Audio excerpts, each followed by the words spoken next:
જય દ્વારકાધીશ મિત્રો, ચાલો આજની વાર્તા શરૂ કરીએ. આજે સંજય ઓફિસેથી વહેલો ઘરે આવી ગયો હતો અને એના મમ્મીને કહેવા લાગ્યો કે મમ્મી, આજે મારા ફ્રેન્ડના ઘરે પાર્ટી છે, એટલે અમે આખી રાત ત્યાં જ રોકાશું. એટલે તમે ઘરના દરવાજા વ્યવસ્થિત રીતે બંધ કરીને બહારના ગેટને પણ તાળું મારી દેજો. ત્યારે સવિતાબેન બોલ્યા કે બેટા, રિંકુ પણ તારી સાથે આવવાની છે.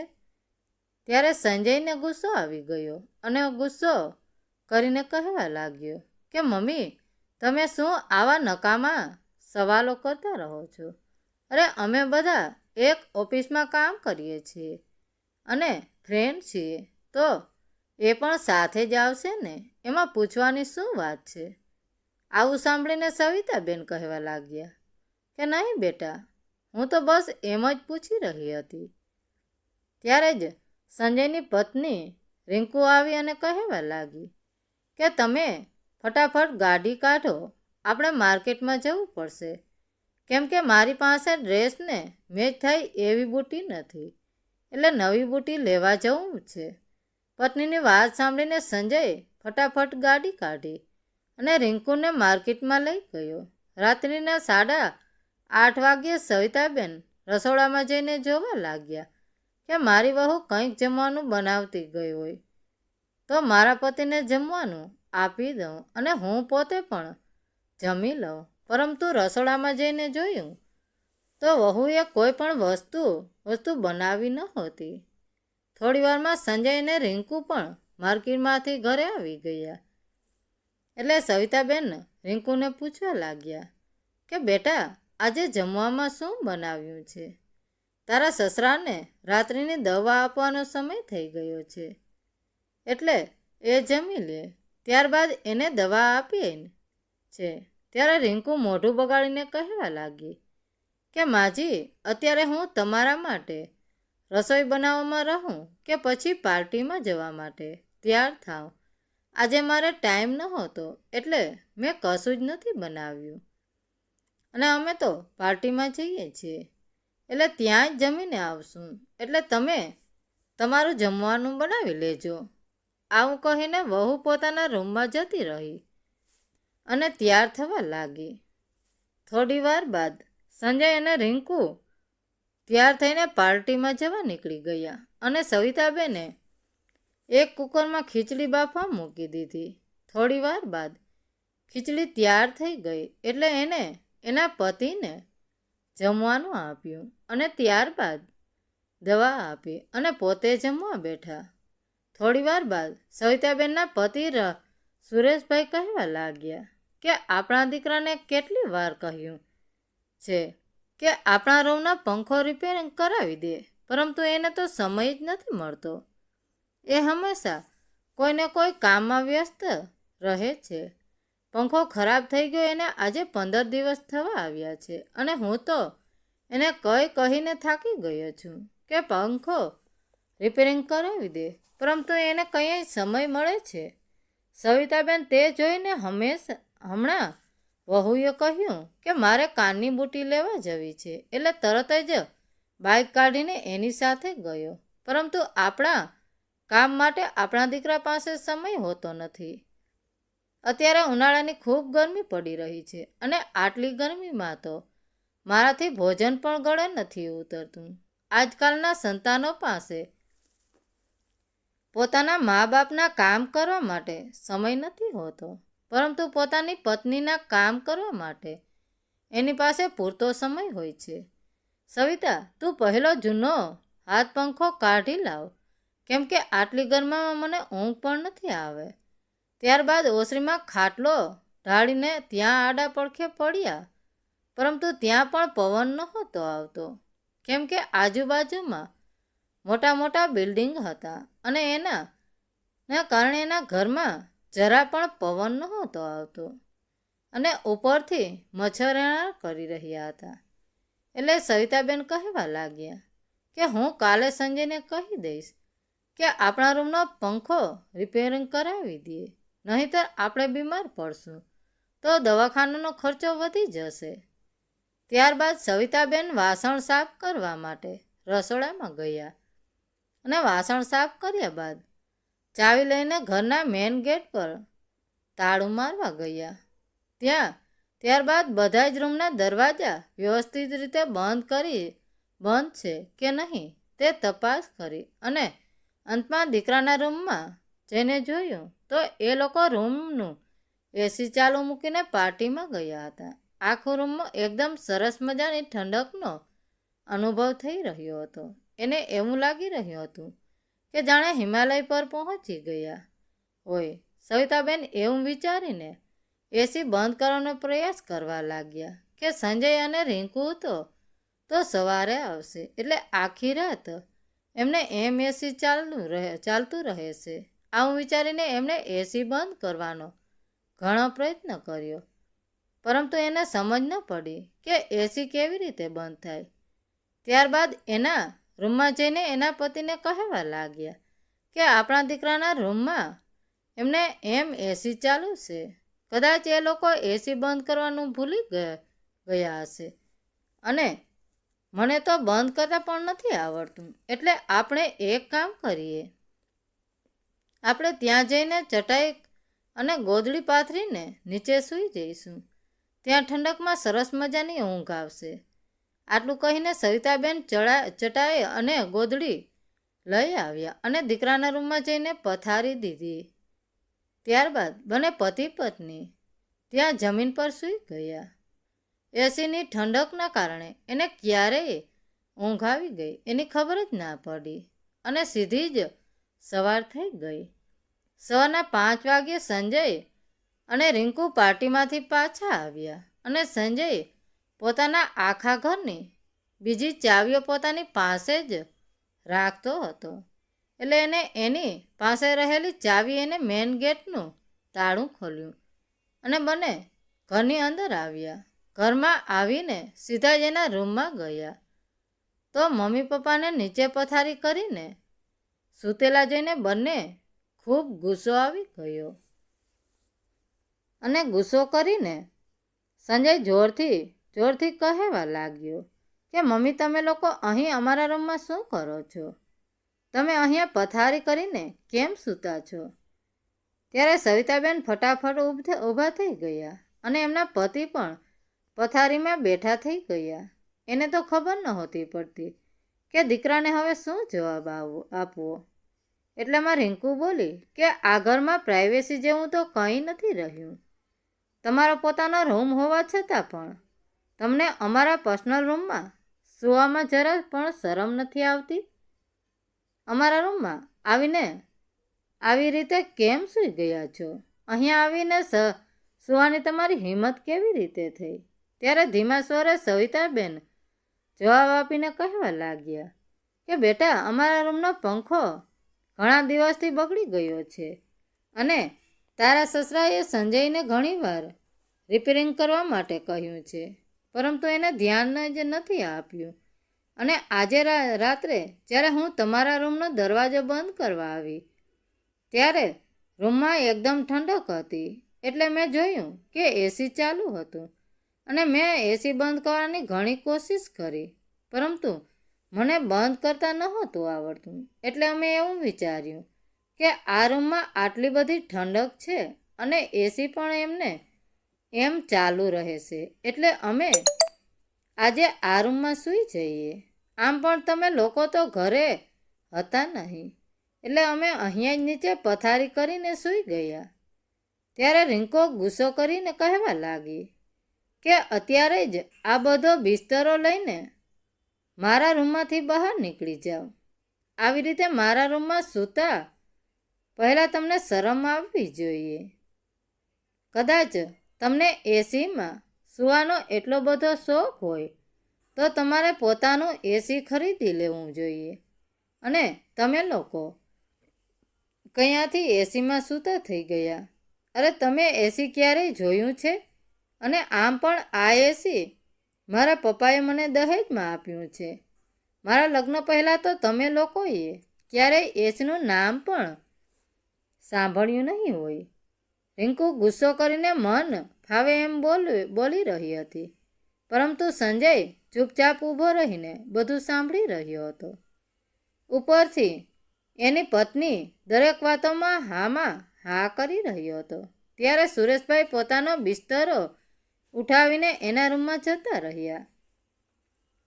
એટલે પાછળથી રિંકુ એના સાસુ સસરાને બૂમો પાડીને સંભળાવવા લાગી કે તમારા રૂમમાં વગર પંખે સૂઈ ગયા હો તો શું મરી જવાના હતા કે આવી રીતે બેશરમ થઈને અમારા રૂમમાં સુવા આવી ગયા? અરે તમે લોકોએ તો મારો આખો રૂમ ખરાબ કરી નાખ્યો છે. હવે મારો રૂમ સાફ કરવો પડશે. હવે સુરેશભાઈ અને સવિતાબેન પોતાના રૂમમાં આવીને બેસી ગયા હતા અને સુરેશભાઈ પોતાના માથા પર હાથ મૂકીને ઉદાસ થઈ ગયા, કારણ કે વહુએ એને ખૂબ ખરાબ રીતે અપમાન કર્યા હતા, જેનાથી એ પોતાની જાતને કોસી રહ્યા હતા કે શા માટે અમે અમારા દીકરાના રૂમમાં સૂવા ગયા હતા. એના કરતાં તો અહીંયા બંધ પંખાવાળા રૂમમાં સૂઈ જ રહ્યા હોત તો સારું હતું. જેટલું શાંતિથી ત્યાં ઊંઘી નથી શક્યા એના કરતાં વધારે વહુ અને દીકરાએ આપણને સંભળાવી દીધું છે.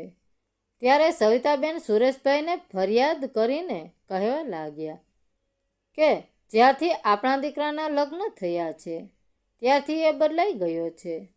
વહુ કંઈ પણ બોલે તો એની દરેક વાતમાં હા કરે છે, પરંતુ એને પોતાના માતા પિતાની તકલીફ જરા પણ દેખાતી નથી. પોતે તો એસીમાં ઊંઘી રહે છે, પરંતુ એના મા બાપ માટે એક પંખો પણ રિપેરિંગ નથી કરાવી શકતો. શું આપણે માણસ નથી? શું આપણને ગરમી નથી લાગતી? જ્યારથી વહુના પિયરમાંથી એસી આવ્યું છે ત્યારથી એ તો બસ એના ગુણગાન કરતી રહે છે અને મારું તો જીવન હરામ કરી નાખ્યું છે.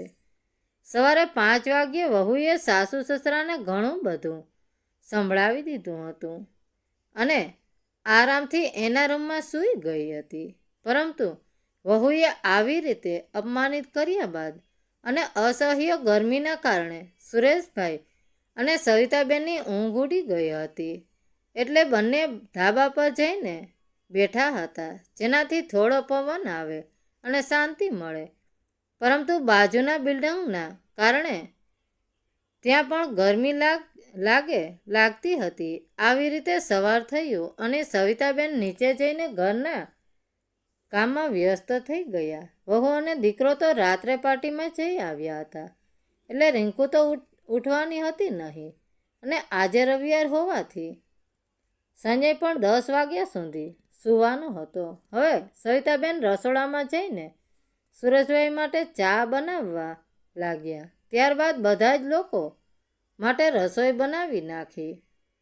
સુરેશભાઈ મિલમાં નોકરી કરતા હતા ત્યાં સુધી તો બહુ જ સારું હતું. જ્યાં સુધી એના પૈસાથી ઘર ચાલતું હતું ત્યાં સુધી કોઈ પણ પ્રકારની તકલીફ નહોતી, પરંતુ હવે વૃદ્ધ અવસ્થાના લીધે તેણે નિવૃત્તિ લીધી હતી અને આખું ઘર દીકરાના પૈસા પર ચાલતું હતું. એટલે માતા પિતાને દીકરો કહે એવી રીતે રહેવું પડતું. ઘરમાં કોઈ પણ ખર્ચો આવે અથવા કોઈ તકલીફ પડે તો દીકરા પર નિર્ભર રહેવું પડતું. દીકરો કદાચ માતા પિતાની વાતને એ દિવસે ધ્યાનમાં લે કે પછી મહિના બાદ ધ્યાનમાં લે એ એના પર નિર્ભર કરતું. હકીકતમાં વહુ અને દીકરાનું પોતાનું કામ હોય તો તરત જ પાર પાડી જતું, પરંતુ કદાચ માતા પિતાનું કામ હોય તો મહિના સુધી પણ એ કામ લટકી રહેતું. સુરેશભાઈ એના રૂમમાં ચા પીતા પીતા વિચારવા લાગ્યા કે જ્યારથી મેં કમાવાનું બંધ કર્યું છે ત્યારથી અમારા પ્રત્યે વહુ અને દીકરાનું વર્તન બદલાઈ ગયું છે. હવે તો એ બંને મન ફાવે એમ સંભળાવવાની સાથે સાથે માન મર્યાદા પણ ભૂલી ગયા હતા. હવે તો એ લોકોએ પણ ભૂલી ગયા હતા કે આપણાથી મોટા આપણા વડીલો અથવા માતા પિતા સાથે કેવી રીતે વાત કરવી જોઈએ. મારી પત્નીએ એના રૂમમાં એસી ચાલુ રાખેલું જોયું અને એને બંધ કરતા ના ફાવ્યું ને રાત્રે એની ગરમી લાગતી હતી, એટલે અમે એના રૂમમાં જઈને સૂઈ ગયા હતા. તો એમાં અમે કયા કોઈ મોટો ગુનો કરી નાખ્યો હતો? આટલી નાની અમથી વાતમાં વહુએ અમને જેમ ફાવે એમ સંભળાવી દીધું. અમે બંનેએ વહુ અને દીકરા માટે અત્યાર સુધી આટલું બધું કર્યું છે, પરંતુ એ લોકોને એ કંઈ દેખાતું નથી. છેલ્લા 1.5 વર્ષથી મેં નોકરી છોડી દીધી, એટલે અમે લાચાર બની ગયા છીએ. પરંતુ પહેલાં તો મારા પગારમાંથી ઘર ચાલતું હતું, અને એ સમયે મેં તો મારા વહુ અને દીકરા પર ક્યારેય કોઈ બંધન અથવા નિયમ નથી લગાવ્યો. ગમે એટલું વીજળીનું બિલ આવતું તો પણ હું ભરી આપતો, અને અત્યારે વીજળી બચાવવાના ચક્કરમાં મારો દીકરો અમારા રૂમનો પંખો પણ રિપેરિંગ નથી કરાવતો, અને પોતાના રૂમનું એસી ચાલુ મૂકીને ભૂલી જાય છે, તો ત્યાં એનું બિલ નથી આવતું.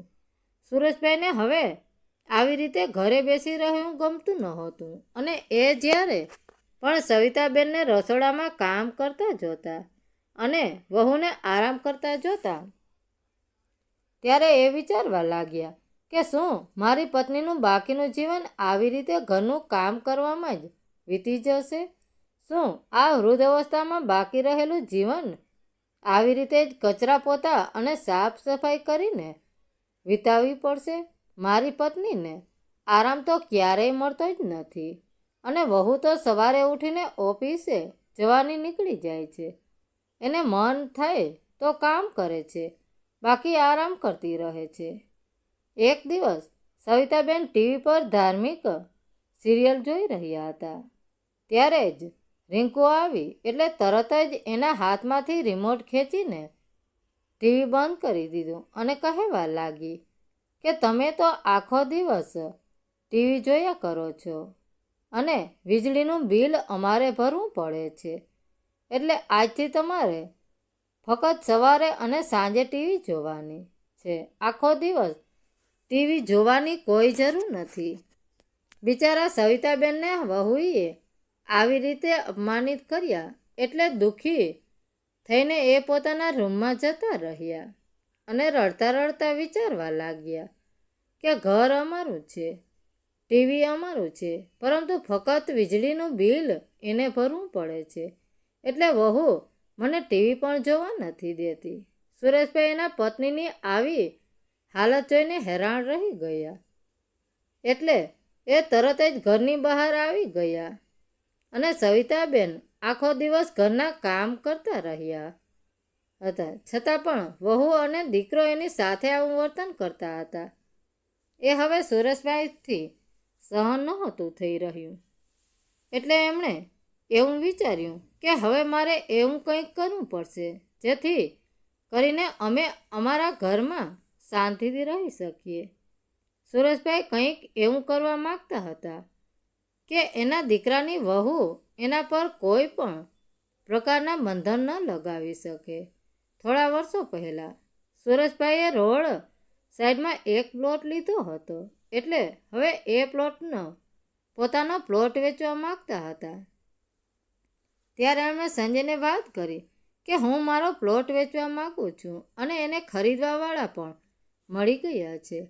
પ્લોટની વાત સાંભળતા જ સંજય ગુસ્સે થઈ ગયો અને ગુસ્સો કરીને કહેવા લાગ્યો કે પપ્પા, તમારું મગજ ઠેકાણે છે કે નહીં? અરે માતા પિતા તો પોતાના સંતાનો માટે સંપત્તિ ભેગી કરે છે, અને તમે તમારી ખરીદેલી સંપત્તિ વેચવા માગો છો.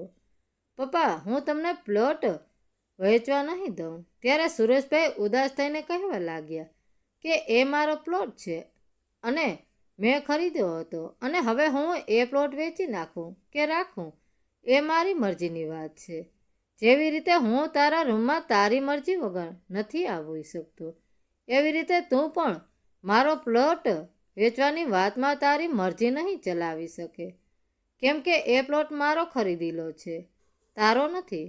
સુરેશભાઈનો આવો જવાબ સાંભળીને સંજયનું મોઢું ઉતરી ગયું, અને એ પોતાના રૂમમાં જઈને રિંકુને કહેવા લાગ્યો કે પપ્પા આજે વધારે નારાજ થઈ ગયા લાગે છે, એટલે આપણે એના રૂમનો પંખો રિપેરિંગ કરાવી દઈએ, જેથી કરીને એની નારાજગી દૂર થઈ જાય.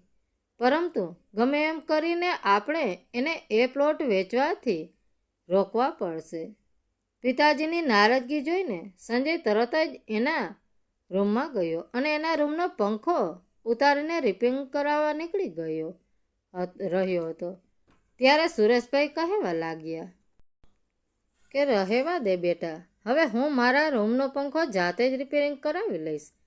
તારે તકલીફ લેવાની કોઈ જરૂર નથી, કેમ કે તારા ભરોસે હું ઘણા સમય સુધી બેસી રહ્યો છું. પરંતુ હવે મેં નક્કી કરી લીધું છે કે મારા હાથ પગ ચાલે છે ત્યાં સુધી હું મારો મગજ પણ ચલાવતો રહીશ. મને એવું લાગતું હતું કે મારો દીકરો અને વહુ નોકરી કરે છે અને એટલે જ અમે બંને ઘરની જવાબદારીમાંથી મુક્ત થઈ જઈશું. પરંતુ હવે તો એવું લાગે છે કે અમે ધીરે ધીરે તમારા બંધનોમાં બંધાઈ રહ્યા છીએ.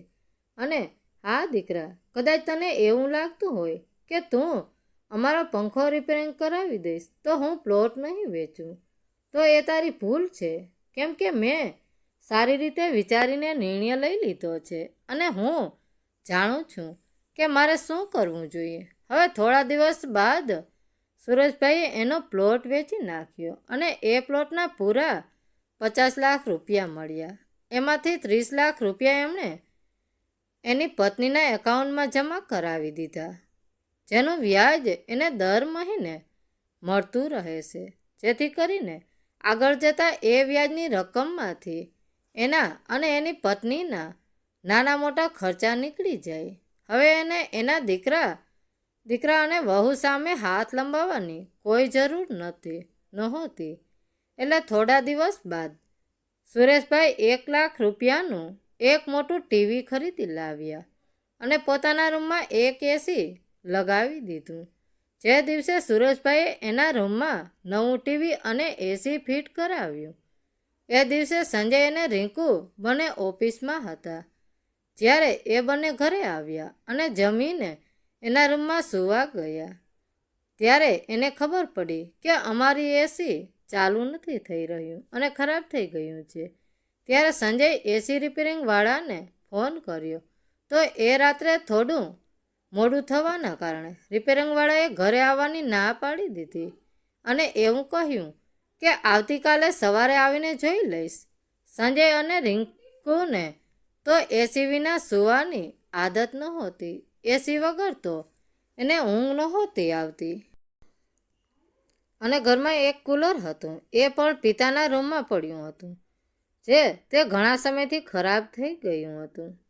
સંજય ક્યારેય એને રિપેરિંગ કરાવવાનું વિચાર્યું જ નહોતું અને મહિના ઉપરથી તો એના મમ્મી પપ્પાના રૂમનો પંખો પણ ખરાબ થઈ ગયો હતો, જેને રિપેરિંગ કરાવવા માટે સુરેશભાઈએ ઘણીવાર સંજયને કહ્યું હતું અને સંજયે હંમેશા એ વાતને ટાળી હતી. ગરમીના કારણે સંજય અને રિંકુ બંને એના રૂમની બહાર આવીને ઓસરીમાં બેસી ગયા. ત્યારે માતા પિતાના રૂમમાંથી ટીવીનો અવાજ આવ્યો. ટીવીનો અવાજ સાંભળીને રિંકુ કહેવા લાગી કે આ ટીવીનો અવાજ ક્યાંથી આવી રહ્યો છે? આપણા હોલમાં તો ટીવી બંધ છે. ત્યારે સંજય કહેવા લાગ્યો કે કદાચ મમ્મી પપ્પાના રૂમમાંથી ટીવીનો અવાજ આવી રહ્યો છે. એટલે સંજય ઊભો થઈને મમ્મી પપ્પાના રૂમમાં જોવા ગયો. ત્યારે મમ્મી ખુરશી પર બેસીને રામાયણ જોતા હતા અને પપ્પા બેડ પર સૂતા જોઈ રહ્યા હતા. સંજયની પાછળ રિંકુ પણ આવી ગઈ અને આ બધું જોઈને ગુસ્સો કરીને કહેવા લાગી કે મેં તમને કેટલી વાર ના પાડી છે કે દિવસ રાત ટીવી ચલાવીને વીજળીનું બિલ ન વધારતા, છતાં પણ તમને કંઈ સમજાતું નથી અને આટલું મોટું ટીવી ક્યારે ખરીદી લાવ્યા છો? તમારી પાસે આટલા બધા રૂપિયા ક્યાંથી આવ્યા? આટલું પૂછતા જ એને થોડી ઠંડક લાગી અને ઉપર નજર કરી તો એસી લગાવેલું જોયું. એસી જોઈને તો એનું મગજ ગરમ થઈ ગયું અને જોર જોરથી કહેવા લાગી કે હવે આ એસી ક્યાંથી લાવ્યા અને તમે આ બધું ખરીદવા માટે પૈસા ક્યાંથી લાવ્યા છો? આટલું કહીને રિંકુ એના સાસુના હાથમાંથી રિમોટ લઈને ટીવી બંધ કરવા જઈ રહી હતી. ત્યારે જ સુરેશભાઈએ એને રોકીને એવું કહ્યું કે વહુ, આજે તું ટીવી બંધ કરવાની કોશિશ પણ નહીં કરતી, કેમ કે આ ટીવી મેં મારી પત્ની માટે ખરીદ્યું છે અને આ રૂમમાં મારો છે અને આ મારું ટીવી છે અને આ રૂમમાં મારે જે કરવું હોય એ હું કરી શકું છું. પોતાના સસરાની વાત સાંભળીને રિંકુના પગ ત્યાં ને ત્યાં રોકાઈ ગયા. ત્યારે સુરેશભાઈ કહેવા લાગ્યા કે આ ટીવી અને એસી મેં મારા રૂપિયામાંથી લીધું છે. મેં તમને કહ્યું હતું કે હું પ્લોટ વેચવાનો છું. એ પ્લોટ મેં વેચી નાખ્યો છે અને બધા જ રૂપિયા તારા મમ્મીના નામે કરી દીધા છે. એમાંથી થોડા રૂપિયા કાઢીને હું મારા માટે ટીવી અને એસી લાવ્યો છું. બેટા, તને તો પંખો રિપેરિંગ કરવાનું કહીને મારી જીભ ઘસાઈ ગઈ, પરંતુ એ અમારો પંખો પણ રિપેરિંગ ન કરાવ્યો, કારણ કે હવે તમને અમારા પર થોડો ઘણો ખર્ચો કરવાનો પણ ભારે પડે છે. પરંતુ મેં તો તમારા માટે લાખો રૂપિયાની પ્રોપર્ટી રાખી મૂકી છે, એ તમને નથી દેખાઈ રહી. અને તમારા મા બાપ ઉપર થોડો ઘણો ખર્ચો કરવા માટે પણ તમારું મન નથી માનતું. જો તું મારા પર 1 રૂપિયો પણ ખર્ચવા માટે તૈયાર ન હોય તો હું મારી લાખો રૂપિયાની પ્રોપર્ટી તારા માટે શા માટે છોડીને જાઉં? હવે અમારી એ જ પ્રોપર્ટીમાંથી હું અને તારી મમ્મી અમારી વૃદ્ધાવસ્થા આરામથી ગુજારી લઈશું. અમારે નથી જોઈતા તારા રૂપિયા. અને વહુ આજ પછી મારી પત્નીને ટીવી જોતા રોકવાની કોશિશ પણ ન કરતી, કારણ કે હવેથી આ ઘરનું વીજળીનું બિલ હું ભરવાનો છું, એટલે તમારે તકલીફ ઉઠાવવાની કોઈ જરૂર નથી. અને હા, તમે તમારું રૂમનું એસી આરામથી ચલાવી શકો છો, હું તમને ના નહીં પાડું. સુરેશભાઈના આવા શબ્દો સાંભળીને વહુ અને દીકરો ચોંકી ગયા અને શાંત થઈ ઊભા રહી ગયા. માતા પિતાએ પોતાના અપમાનનો બદલો લેવા માટે દીકરાને વહુના ગાલ પર એવો તમાચો માર્યો હતો કે એની પાસે બોલવા માટે કોઈ શબ્દો ન હતા અને એને માથે પરસેવો વળી ગયો હતો. ત્યારબાદ દીકરો અને વહુ બંને બહાર આવીને ઓટલા પર બેસી ગયા અને વિચારવા લાગ્યા કે હવે શું કરવું. આપણા રૂમનું એસી તો ખરાબ થઈ ગયું છે. એટલે એ બંને ઓસરીમાંથી ધાબા પર અને ધાબેથી ઓસરીમાં આવીને આટા મારવા લાગ્યા. પરંતુ એની પાસે એટલી હિંમત નહોતી કે માતા પિતાને કહી શકે કે અમારા રૂમનું એસી ખરાબ થઈ ગયું છે, એટલે આજની રાત અમને તમારા રૂમમાં સૂવા દ્યો. તો મિત્રો, વાર્તા કેવી લાગી? સારી લાગી હોય તો કોમેન્ટ કરીને જરૂર જણાવજો. ધન્યવાદ મિત્રો. રાધે રાધે. જય દ્વારકાધીશ.